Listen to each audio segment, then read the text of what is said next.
It's always a pleasure seeing you, man. Usually I see you in on red carpets or if we are in the press room. This technically, even though you've interviewed me over the phone, this is technically our first Zoom interview.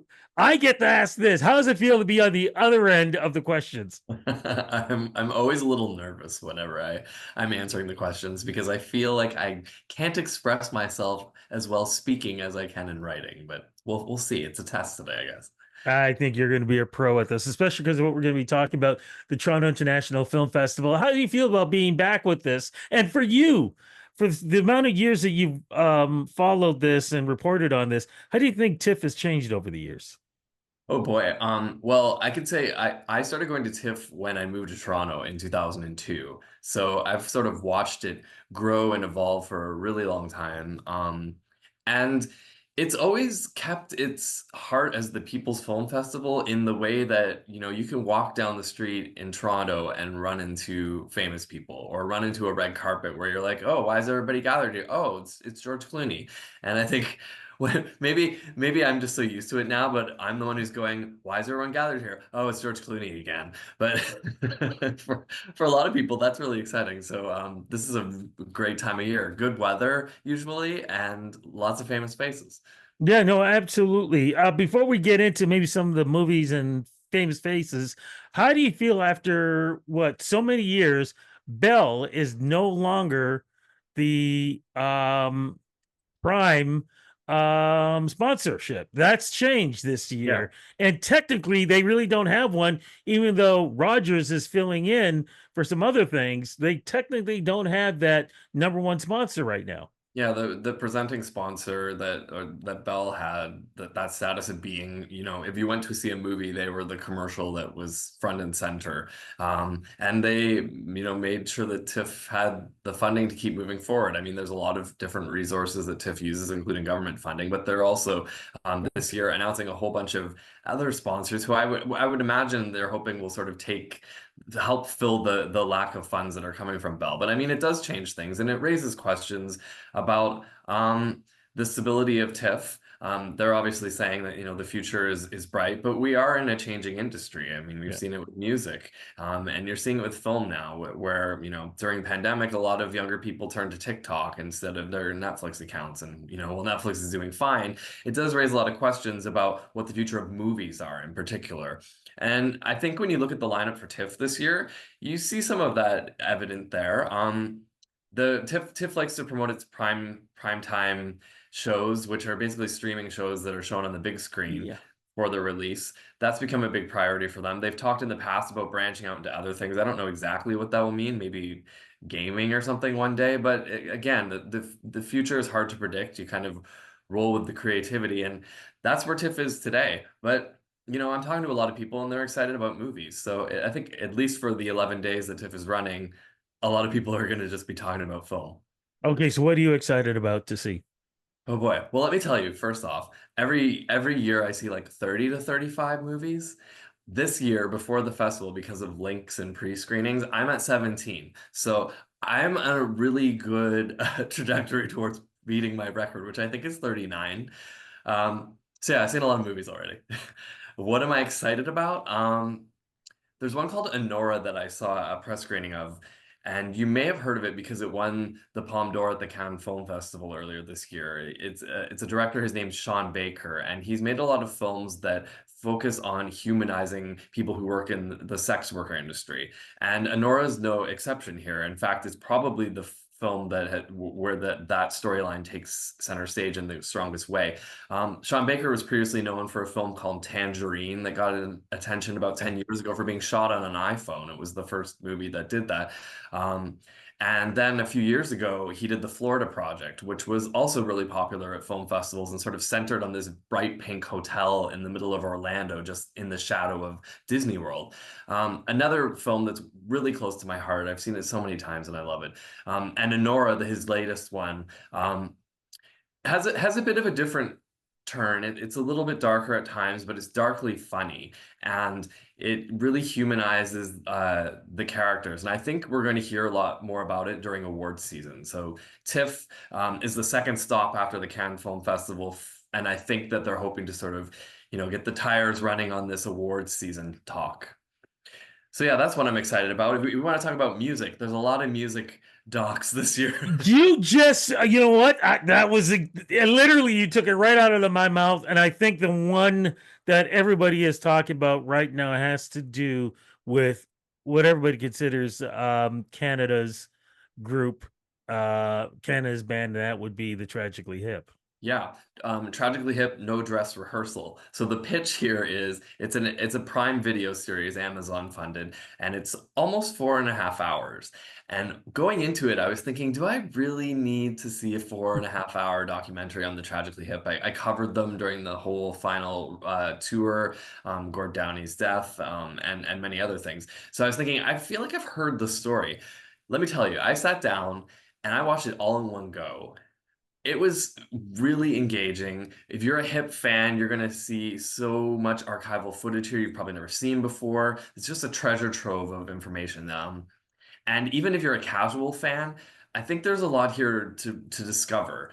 They have a truly compelling story that I knew, but I didn't quite know. And there's interviews with the band, interviews with their family members, interviews with casual fans like Will Arnett, who never met the band. And so over the 4 hours, they sort of weave the story from the happiness and the joy of the early days to the struggles of having to get rid of a band member, which I didn't even know about, to Gord's ultimate passing a few years ago. So there's a lot there, and they break it into 4 parts. It's very organized, and the whole project was done by Mike Downey, who is Gord's brother. So it comes with love, but it also comes with an insider's viewpoint that I don't think another director could have brought to the project.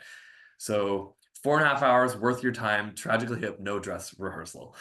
Um, Other ones, see, when you said people were talking about movies, I was thinking you were going to say Robbie Williams, because that seems to be like the hot title right now. Yeah, it is. And you know what? I haven't read too much about it yet. Now, of course, I haven't seen that one yet, but yeah, go into that, please. Okay, so this one's called Better Man, Mhm. and TIFF wrote a little blurb about it a couple weeks ago when they announced that it was coming.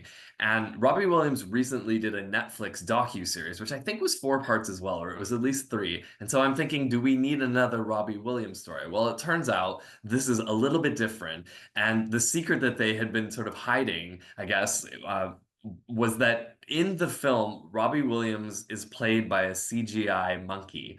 So it's basically a biopic, like a Bohemian Rhapsody type thing, except Freddie Mercury is like a dragon. It's that sort of thinking. So it sounds a bit bonkers. The highlight that I've seen from what I've read so far is that there's a scene where the monkey does cocaine with Oasis. So I think you just have to be ready for something really strange.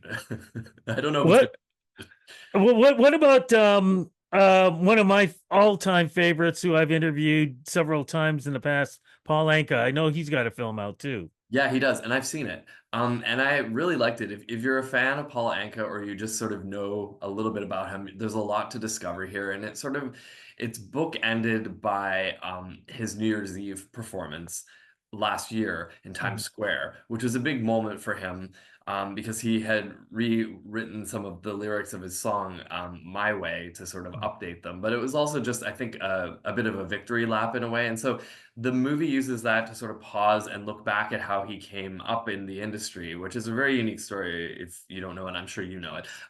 It's an engaging film, and if you're a fan of Ankai, I would definitely recommend it. Another one It, is Randy Bachman has got one too. Thank you for reminding me about that one. Yes, please. Taking care of business. So I haven't seen this one yet, but from what I understand, it sort of uses his search for a long lost guitar, which had been in the media for the past year or so. He went to Japan, I think, to get it back. I believe that that's sort of like the plot through line to tell his career story. So it should be fun. I covered that story. I remember that. Oh my goodness. If you have one film for yourself personally that you've seen so far that you would say, I really recommend this, may not have any major stars or anything, but you just loved it. Like, for example, for me, one movie that I absolutely loved is Shook. And all I'm going to say is to folks, see it. It's a Canadian film, and I think you're really going to enjoy it. What would you say? Hmm. I would have said Honora, but I'm gonna recommend another one here. Universal Language. Do you know about this one? No. Okay, so a couple years ago at TIFF, there was a movie that picked up one of the awards. I think it was for Canadian film. I'm gonna get that wrong because I don't have it in front of me here. I'm trying Yeah, to, no, no, no, no. Go ahead, I'm take gonna your pull it time up. with it. But anyway, so I'll get back to this movie. So Matthew Rankin's the director. He's from Winnipeg. He won this award, whichever one it was at TIFF, for the 20th century a couple years ago. And I love this movie. It's like a quirky, very Canadian uh, take that like pulls in German expressionism and like old heritage minutes and like all the sort of different styles of filmmaking into this one wild comedy about that's like a totally fictionalized version of Canadian history. Anyways, that was his former film. I was very passionate about it. He's back this year with one called Universal Language, which reimagines a Winnipeg where, for reasons that's never explained in the movie, the it's like an Iran and French Canadian community where that's the bilingualism. There's no English, and so they exist in this like world that is totally fictional but very fun. And really what it's about, and I think going into it knowing this, maybe you'll discover a bit more because I didn't know this, but it's about sort of the interconnectivity of people because we are in such a divisive time that we're always finding ways to divide. And when you hear this plot line, it almost like encourages a kind of cultural divide. But really what the film is doing is fusing these two worlds. Anyway, thought it was a real joy to watch. I want to go back and see it again. Universal Language. Okay, I love it. Before we go, though, I remember last year, actually, last 2 years, even though we had star power here, it wasn't a lot of star power. Yeah. Do we know if this year, if we're going to have major stars who are supposed to be appearing? I know Paul Anka is coming. That I know for sure for a fact. Notice I'm on the Paul Anka thing. That's okay. That's okay. I get it. Yeah. So the last year was the strike, the writers and the actors strike, and so some movies got a waiver to come here with their stars, but there were very few. You point out. Before that, it was pandemic. This year, I think TIFF is definitely wanting to send the message that we're back, and so it's star packed. Like we could probably be here for an hour just talking about who's supposed to Mhm. be here. But yeah, it's I think they're trying to bring it back to the I don't want to say the glory days, but it has been almost 5 years since TIFF has had the TIFF that they were, known for. And so yeah, I think their hope is that by the end of this festival, everyone's going to be like, "We're back, baby. TIFF is back in full form." So we'll see if that happens. Okay, man. Am I going to be seeing any red carpets or, any those parties or whatever else? I assume you're getting yourself all ready to go. Let me tell you, after pandemic, I'm trying to be a yes person. I was a no person before, or at least I was an I can't do it. So this year I'm trying to like find the link between not doing too much and going to a lot of things. I'm going to the Saturday night red carpet, the movie Saturday Night, which is the SNL film. And I'll go to some parties. We'll see. I'll see you around.